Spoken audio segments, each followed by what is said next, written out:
While I was incredibly grateful for the overwhelming support we received from our community, I, along with many others, were especially concerned for those struggling to hold on to their homes and for my son's classmates who might not be able to stay in our community after these property tax increases.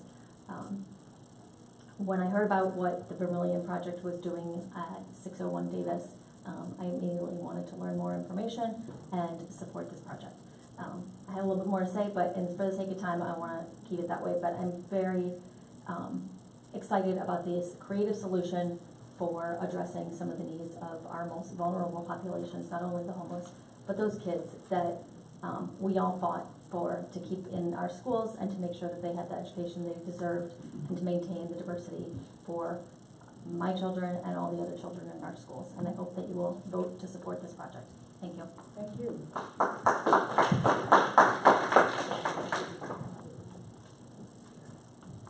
Are you Teresa? I am. Okay, wonderful. I am Teresa Melroy. I am a new resident of the city of Evanston within the past year in the third ward. And welcome. Thank you. I'm your alderman. I know.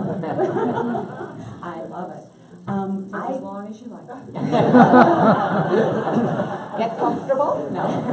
Listen, I am very pleased for the opportunity. I'm new. I learned about this development opportunity very recently, and I've been very pleased for the number of voices that have come out in support of it, and I want to add my voice as a new resident to that chorus, because I think this is exactly the kind of development and exactly the right place for this kind of development to maintain and to continue to enhance the vitality and everything that we really do love about it, and the reason that I came here myself. And I think all of those voices have certainly been quite eloquent and given you all of the lists, so I will not reiterate those here, but I thought it would be good to hear that I am a new resident and that I am supportive in that capacity.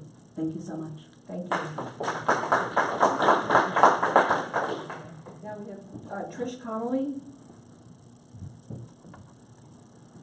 And then I have Kira Kelly. Did you want to speak on this, Kira? So I signed up early on, like I thought it was number 3 or 4. You didn't call my name. Nope. On the blue.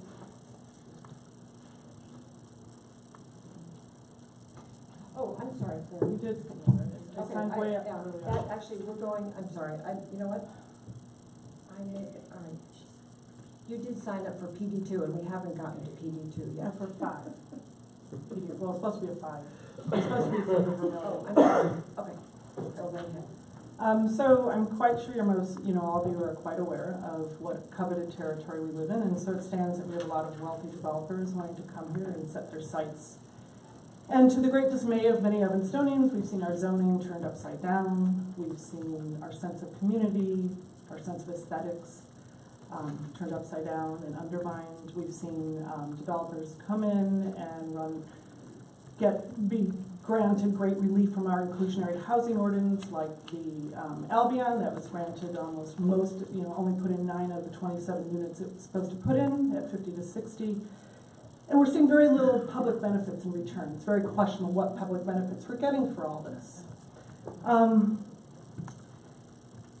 And so I, along with many other residents, feel it's in the interest of the people. This is a huge concern, what's happening to our city these last years. Tremendous concern, what's going on in our city. So I, along with many residents, feel it's in the interest of the people in Evanston in order to start to establish some sense of trust, and in the name of transparency and good governance, that we establish a lobby ordinance in the city of Evanston. We need a lobby ordinance in order to establish a full, open, and democratic process here. Can you just let me know how I would initiate that? Which committee would that be? The Rules Committee? Where would that be?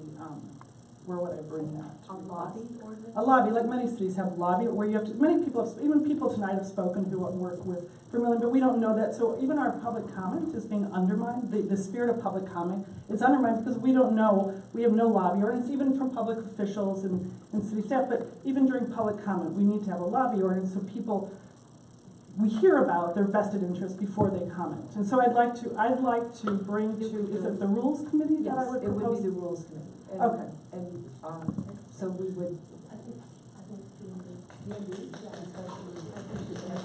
Okay. So it would be here. It would be at P&D. It would be here or at Rules.